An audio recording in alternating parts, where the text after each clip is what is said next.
Bonjour les tourneurs, bienvenue dans mon atelier. Alors aujourd'hui, notre sujet est la plane. Des livres ont été écrits à son sujet, des DVD ont été faits à son sujet. Je me souviens d'un particulièrement qui se traduit en français par maîtriser la plane ou dompter la plane.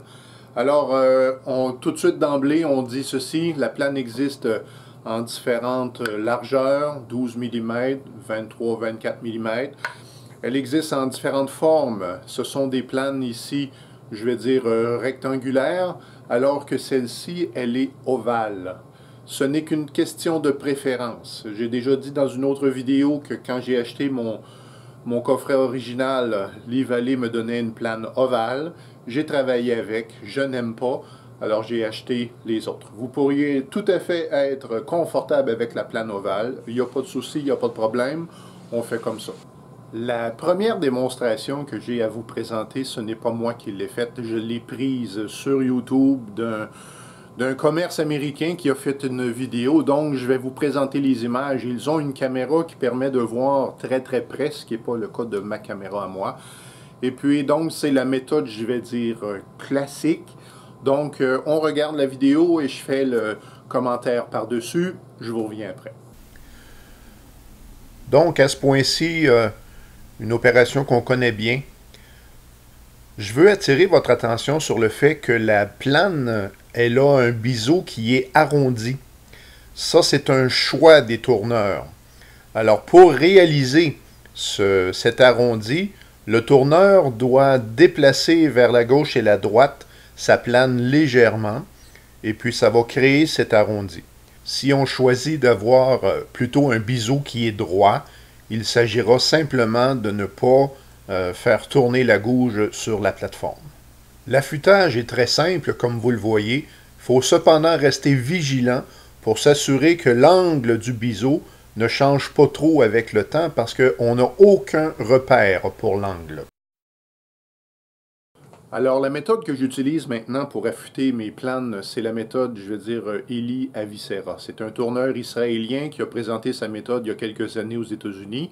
J'ai vu sur YouTube, j'ai dit je l'essaie, puis depuis ce jour, j'ai adopté.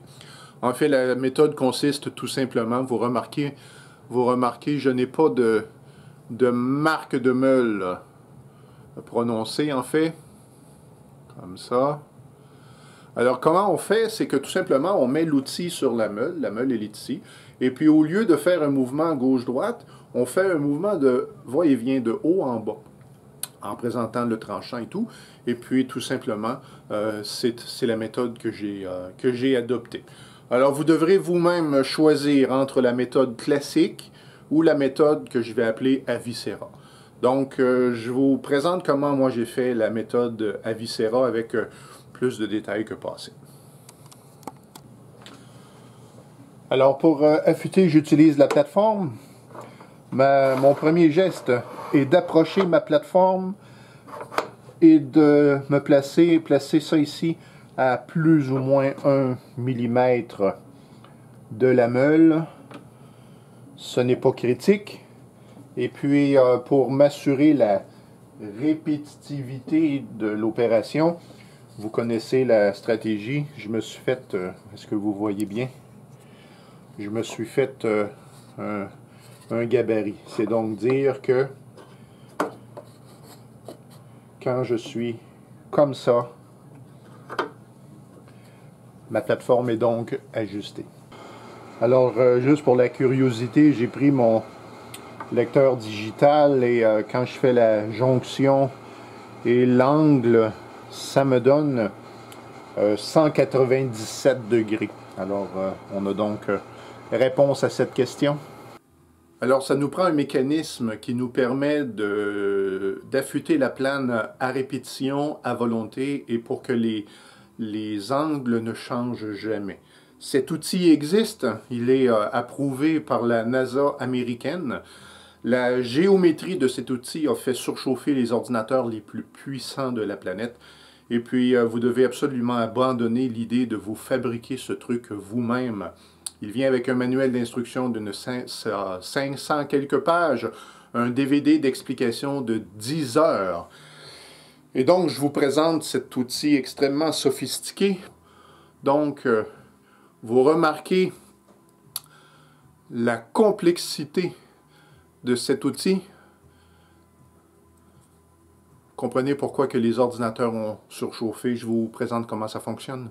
Donc, on appuie tout simplement sur la plateforme et l'angle ici, il est de 75 degrés. Je l'ai choisi comme ça. J'aurais pu prendre 70, 69, c'est pas important. Et dans le fond, l'idée, c'est que je vais utiliser ce guide pour venir faire ça comme ça. Et puis, miracle, je le mets de l'autre côté. Ça me permet de faire mon truc de façon... Là, vous voyez pas bien. Alors, comme ça, ça me permet de venir faire mon tranchant.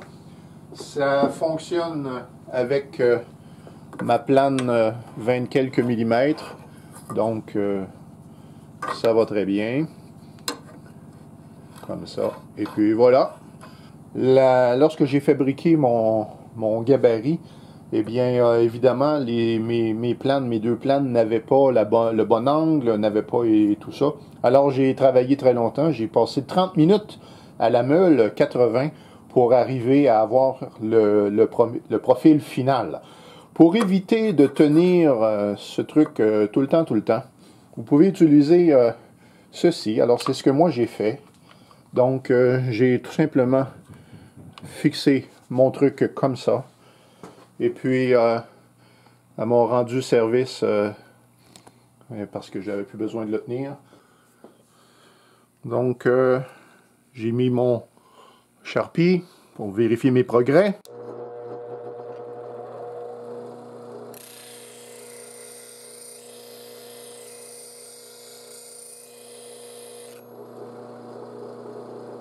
Mon angle comme ça, il est de 75 degrés. Ensuite de ça, la pointe, c'est-à-dire la pointe qui est ici, ça me donne 34 degrés. C'est le même phénomène maintenant. On se retrouve avec un morphile. Règle générale, sur la plane, je l'enlève. Alors, j'en ai pas sous la main, mais c'est la même procédure. Je prends un papier sablé qui a fait sa vie et je m'en vais tout simplement l'enlever. Probablement même que tout simplement une pièce de bois et puis je viendrai tout simplement et voilà, en fait ça fonctionne. Mon morphée, vous avez vu, j'ai tout simplement appuyé le biseau comme ça, chaque côté, puis le morphée est disparu. Alors c'est répétitif, c'est rapide, c'est à volonté et encore une fois, pour moi c'est ce qui me convient le mieux. Lorsqu'on a commencé les cours, on a parlé qu'on allait tourner dans les nœuds. Et avec la gauche à dégrossir, si vous avez vu le cours, là j'ai oublié le numéro, ça doit être cours 2. Alors, on a tourné dans les nœuds, et puis on a dit on regardera ce que ça fait. Vous vous souvenez, j'ai mis de la colle cyanoacrylate pour solidifier le nœud. Et puis aussi, je l'ai peut-être signalé, un nœud, c'est pour être mis en évidence, mais on ne tranche pas dans un nœud. Alors, je l'ai essayé hors caméra. Alors, je vous présente. Alors, vous avez ici un nœud. Et puis, j'ai tourné là. J'ai fait un arrondi qu'on ne voit pas très bien. Et ce qui devait arriver, arriva. C'est-à-dire que ça a explosé. Alors, j'ai reçu dans le visage, j'avais ma visière, j'ai reçu dans le visage le projectile. Et puis, la conclusion, c'est qu'on essaie d'éviter les nœuds, mais dans l'optique d'un bol, eh bien, ça pourrait être intéressant de manœuvrer et de... le cas échéant, on va essayer de trouver une pièce de bois. Et quand on sera rendu là, on fera des expériences. Mais c'est pour dire que nous, niveau débutant, avec la plane, les nœuds, on ne touche pas. Assez de placotage, on s'installe autour à bois et on commence nos exercices. Vous savez peut-être que la plane a la réputation de mordre à belles dents dans le bois. Et il y a une explication physique à ça. Vous remarquez évidemment l'angle de ma plane. Donc, qu'est-ce qui explique que la plane mord si facilement? C'est-à-dire que le point d'appui de ma plane, évidemment, c'est ça ici. Et le plantage survient lorsque le tranchant et le point d'appui ne sont plus ensemble. C'est-à-dire que si je suis appuyé ici, mais que je tranche ici, c'est sûr que l'outil va, la pression va chercher à pencher l'outil. Donc, rapidement, ce que je vous signale, c'est que cette zone ici, je la mets en vert, comme les feux de circulation, c'est la zone sécuritaire. Et puis, la zone en rouge ici, c'est la zone dangereuse. On s'installe avec une pièce et on fait la démonstration. Donc, vous êtes au bon endroit. Je mets la vitesse à 600 tours minute, vitesse qui est confortable habituellement, et même principe. Plus on est confortable, plus on peut augmenter la vitesse. Donc, vert, c'est bon, rouge, c'est moins bon. Alors, voyez, alors, je talonne, et juste avec le mouvement du poignet de ma main droite, je vais faire pénétrer le tranchant. Vous voyez?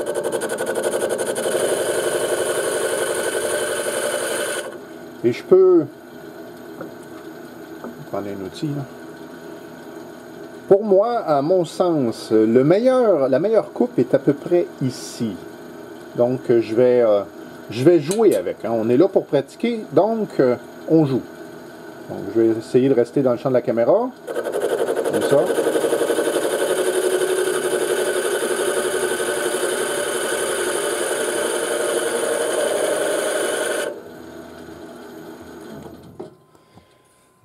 Et je peux vous rapprocher un peu. Regardez la coupe. On remarque hein, ici. Ça, c'est ce qu'il y avait avant.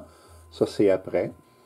Ça peut être utile de vous dire que le sablage aura toujours lieu. Hein. Vous ne tournerez jamais, même si c'est à la perfection, il y aura toujours un peu de sablage à faire.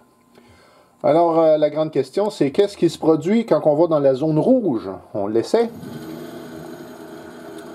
Donc, la zone rouge, l'outil va mordre. Vous êtes prêts? On y va.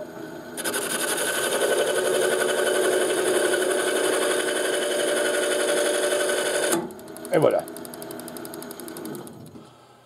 Mon angle de 60... Vous avez remarqué, hein, j'ai même chose que vous. J'étais rendu dans la zone rouge, mais mon appui était encore bon. C'est réellement quand je suis arrivé dans la pointe que l'outil a tranché. Là, il y a aussi le pied de caméra qui me rend la position plus difficile.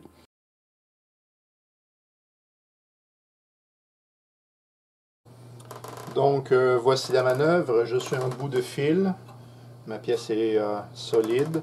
Et ce que je vais faire, c'est que je vais arrondir le bout. Je vais arrondir. Et à un moment donné, je vais m'arranger pour que le tranchant occupé devienne celui-ci. Et vous allez voir la gouge mordre dans le bois. Je commence à basse révolution.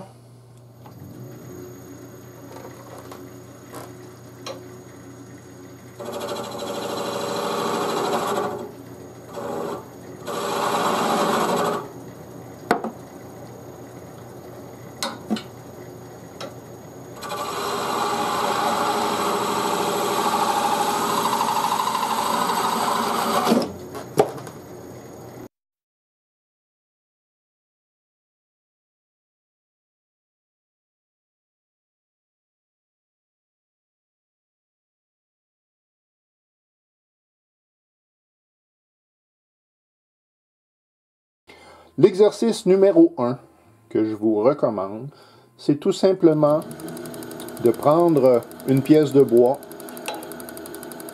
et de faire des copeaux.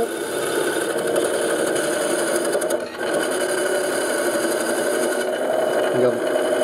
Alors, avec la main droite, tout simplement, je peux trancher, retirer, trancher, retirer.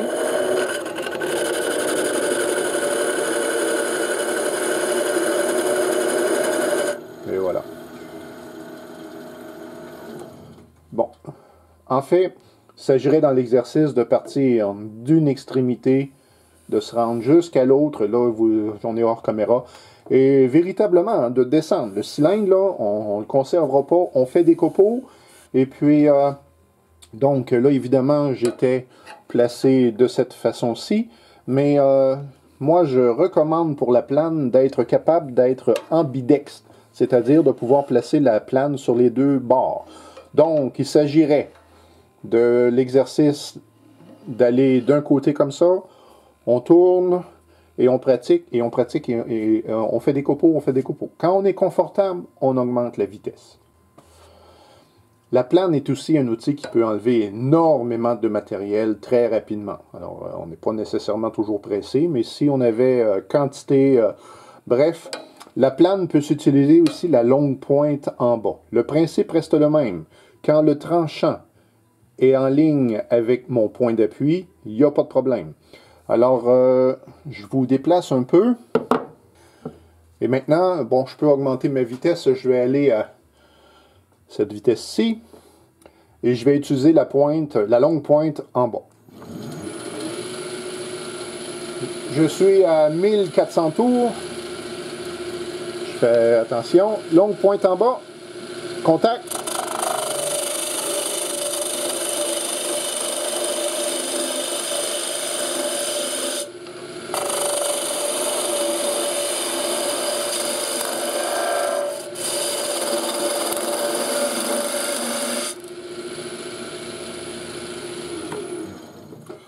Bon, je confesse que le pied de caméra est un peu dérangeant, mais pour la démonstration, ça va.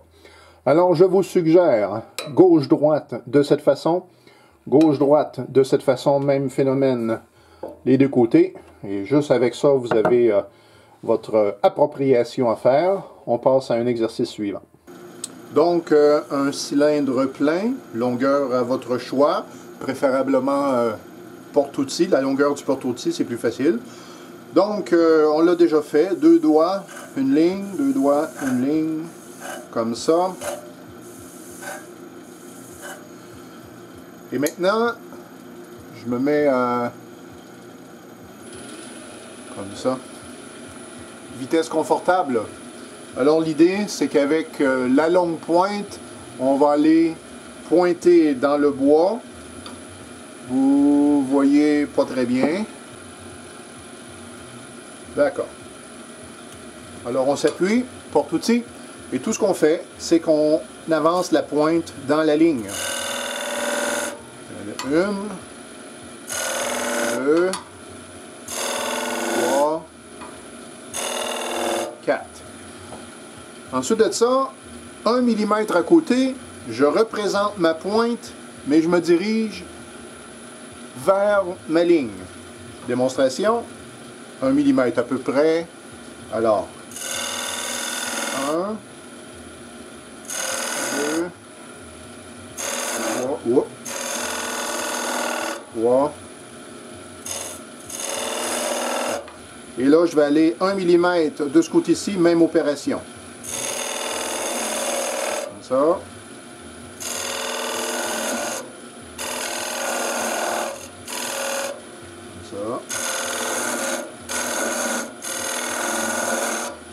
Alors, on crée des V. Voilà. Alors, on refait l'opération. Donc, là, j'ai fait ma ligne.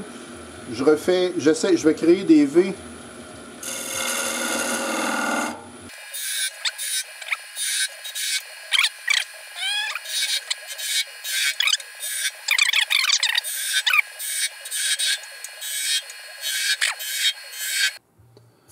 Alors, l'exercice suivant, plus ou moins 1 cm, comme ça, on fait de chaque côté.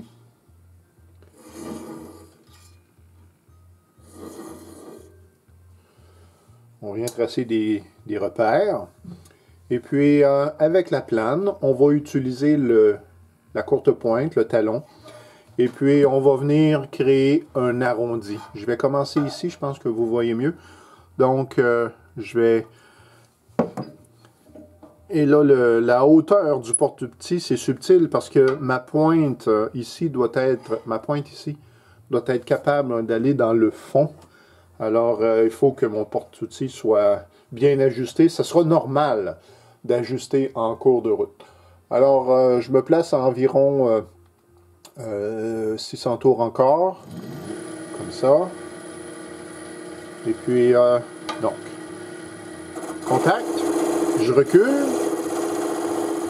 Moi, je vais vous replacer mieux ça. On reprend ça. Contact. Je recule.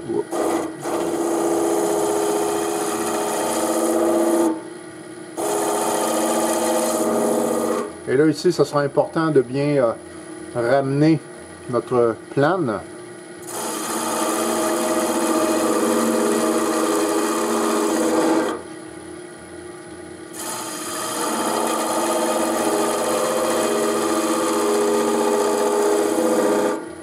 Et voilà. Là, je change de main, véritablement. Donc, c'est ma main gauche qui est au porte-outils, ma main droite qui va faire les manœuvres. Même procédure, contact, poussière, et on tourne le poignet. Remarquez, j'ai même créé un petit cercle ici, là.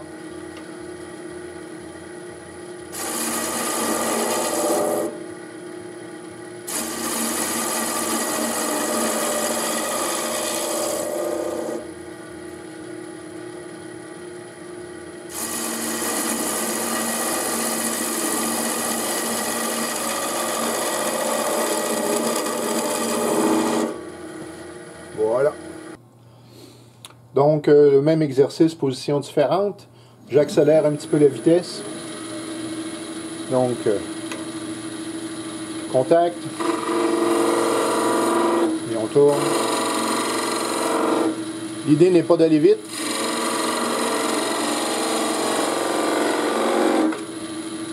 L'idée de...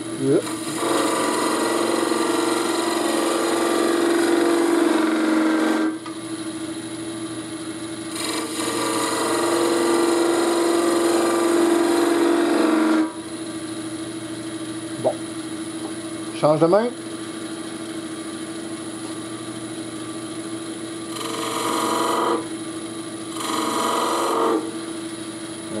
Je dois faire avec le pied de caméra, mais vous avez l'idée.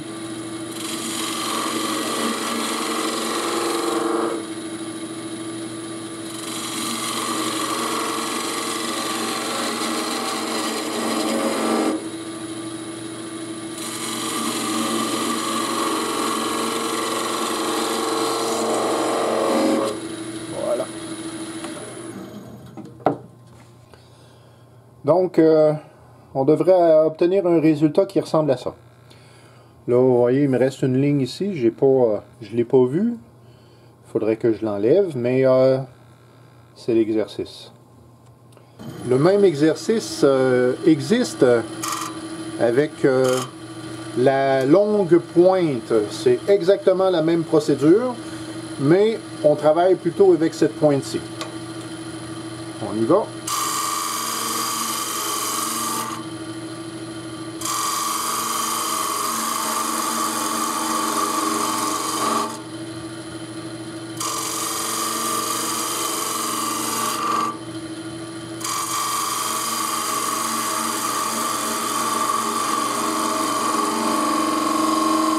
Vous remarquez que je prends mon temps.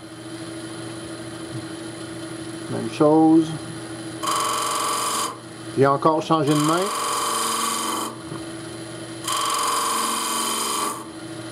Ma pointe elle est moins bien affûtée. Je le vois parce que c'est de la poussière que j'ai ici. Et j'ai passé ma plane sur la meule 180. Mais ma meule n'est pas assez large. Donc il y a toujours un côté qui fait un petit peu défaut. Et là, je dois travailler avec. Là.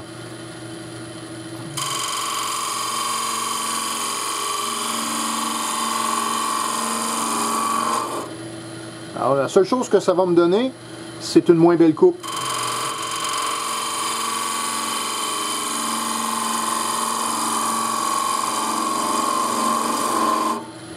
Et je vais vous la montrer, on le voit, on va regarder ça de proche, on le voit un peu. Alors, du fait que ma gouge soit moins bien affûtée sur la pointe, vous remarquez que la fibre n'a pas été tranchée, mais elle a été plutôt arrachée. Et c'est comme ça qu'on peut reconnaître, entre autres, que les outils ont besoin d'affûtage. C'est qu'au lieu d'avoir un copeau, on a de la poussière. Je remarque sur ce côté-ci, j'ai un peu le même phénomène. Ce côté-là est meilleur que ici, mais ça ne vaut pas mon autre exercice pratique. Bon, c'est à découvrir. Je pourrais revérifier mon affûtage. Il y a plusieurs choses possibles. Bon, vous avez l'idée de l'exercice. On passe au suivant. Une autre suggestion d'exercice, c'est de vous mettre une ligne en plein milieu et d'essayer d'aller faire un bel arrondi. Bon, ça ne nous donnera pas une sphère exacte parce que pour avoir une sphère exacte, il faudrait que le diamètre de ma pièce soit reporté entre points. On pourrait peut-être le faire à côté. Donc, l'idée est de rejoindre ma ligne à mon truc ici.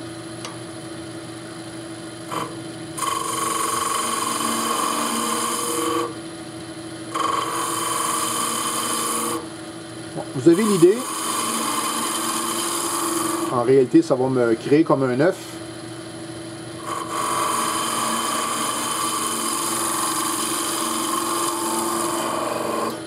Et l'idée est vraiment de se rendre dans le fond. Même chose de l'autre côté.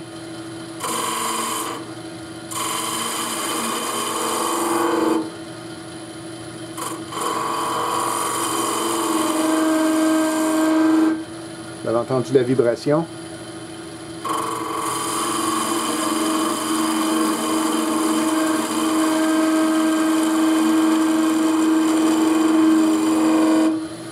Alors, l'exercice consisterait à essayer d'avoir les deux côtés le plus pareil, le plus identique possible.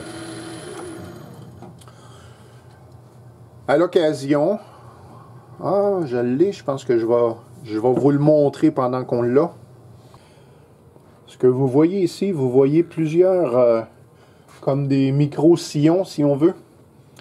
J'ai mentionné tantôt au son que la pièce vibrait. Ce qui se produit, c'est que ma pièce, elle est longue, elle a plus de 30 cm, elle est relativement mince, et quand je présente le couteau, eh bien la pièce se met à vibrer.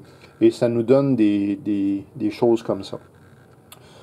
Alors, ça, c'est très désagréable. Solution numéro 1, on ralentit le tour, on ralentit assez, et on essaye d'enlever ça. Solution numéro 2, on accélère vraiment le tour pour essayer d'éliminer la vibration. Et je vous informe qu'essayer d'enlever ça avec le papier sablé, c'est tout un travail. Pour le plaisir, pour la démonstration, je vais essayer. Donc, je vais vous repositionner. On va essayer à basse vitesse pour commencer. Votre travail, là, c'est d'écouter si vous entendez la vibration avec moi.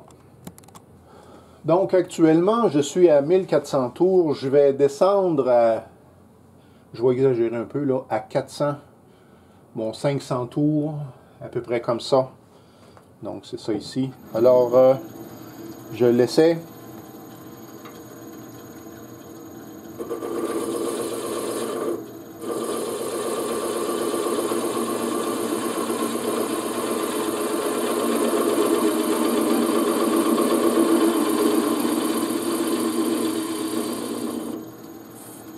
Je n'ai pas vibré. Et mon truc a disparu. Alors, c'est une bonne solution. Je peux réessayer à haute vitesse. La vibration, c'est quelque chose qui... C'est le nombre d'oscillations dans une seconde. Et pourquoi qu'à basse vitesse, ma pièce ne vibre plus? C'est que j'ai changé les paramètres. Alors, à 1400 tours, je pourrais me réessayer. 1400...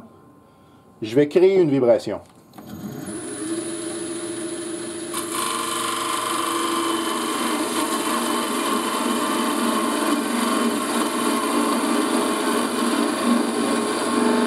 Pas tellement.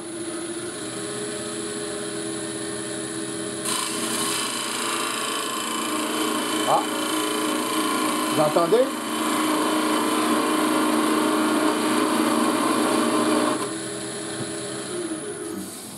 L'autre chose est vraie, c'est que plus j'amincis ici, plus ma pièce est sujette à vibrer. Alors, j'ai de nouveau ces fameux sillons en travers. Donc, j'ai ralenti tantôt, ça a enlevé les sillons. Là, je vais accélérer. Je vais me mettre à 2600 tours minute. Je dois être délicat.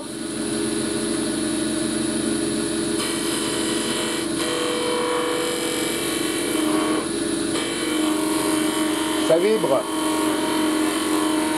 Ça va être pire. Ça va être pire. Et de fait, c'est pire. Bon, alors, la solution était, dans le cas de cette pièce, la solution était de ralentir la vitesse. Donc, quand vous voyez des sillons, jouez avec la vitesse. Alors, la plane permet aussi d'enlever énormément de matériel en peu de temps, et puis pratique, par exemple, pour faire des tenons. En anglais, on appelle ça le peeling cut, comme si on pelait un légume. Je suis à 1000 tours à peu près. Alors, je présente environ 2 à 3 mm de la pointe.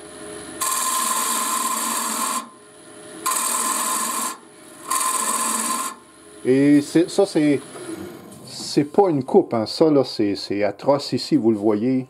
Ouais, vous le voyez, ce n'est que pour enlever du matériel. Une dernière utilisation de la plane. On peut utiliser la plane comme un racloir.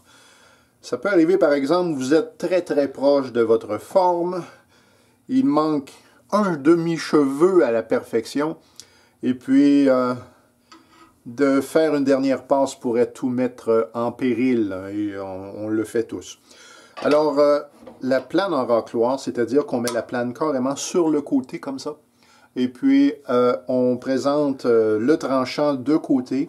Et puis, on vient finasser, n'est-ce pas, la forme en question. Alors, je vous rapproche un peu. Donc, je suis à peu près à 600 tours minute. Je mets ma plane sur le côté. C'est préférable que le porte-outil soit assez proche. Et puis, on va faire les petites corrections.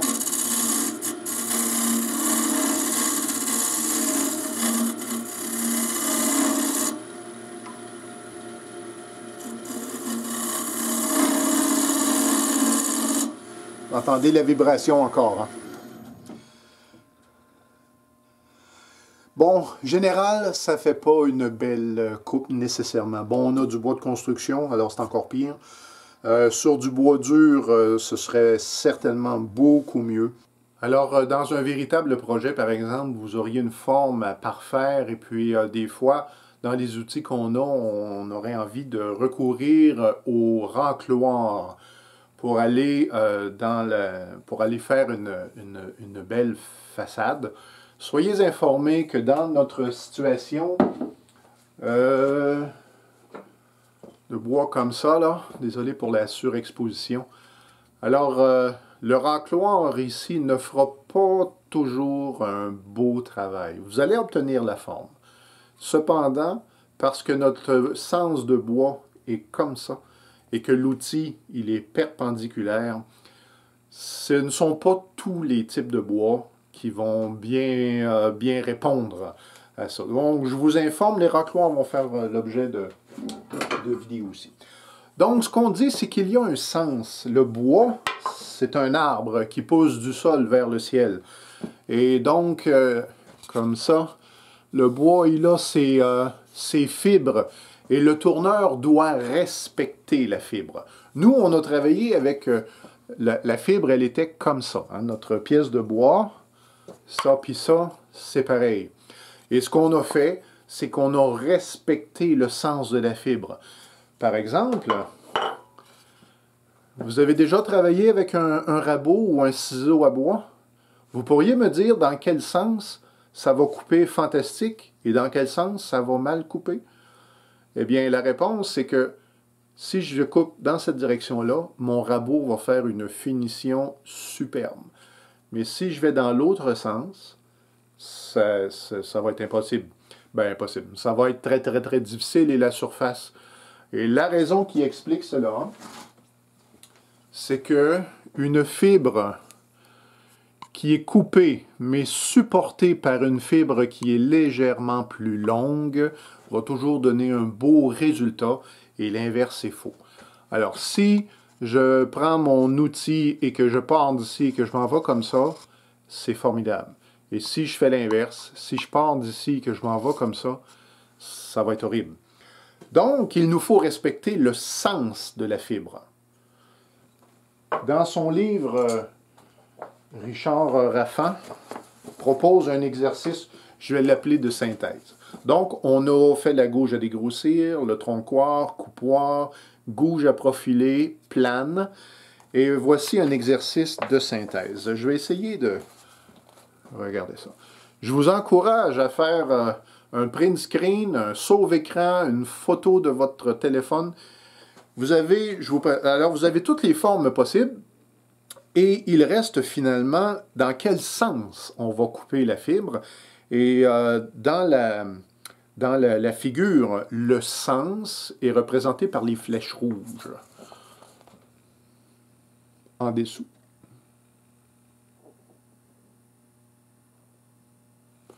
Voilà. Et à ce point-ci, ça conclut la première partie de nos cours, donc dans ce qui était en bois de fil. C'est le nom que porte cette chose-là. Et puis, je vous reviendrai avec une courte vidéo pour préparer le matériel pour le tournage, mais en bois de travers. C'est-à-dire, comment est-ce qu'on fait lorsque le bois, au lieu de tourner comme ça, lorsqu'il tourne comme ça. Et c'est dans cette position que nous avons les bols et ce genre de choses. Alors, si ma vidéo d'aujourd'hui vous a été utile, merci de me faire signe, j'apprécie toujours et au plaisir de se revoir une prochaine fois.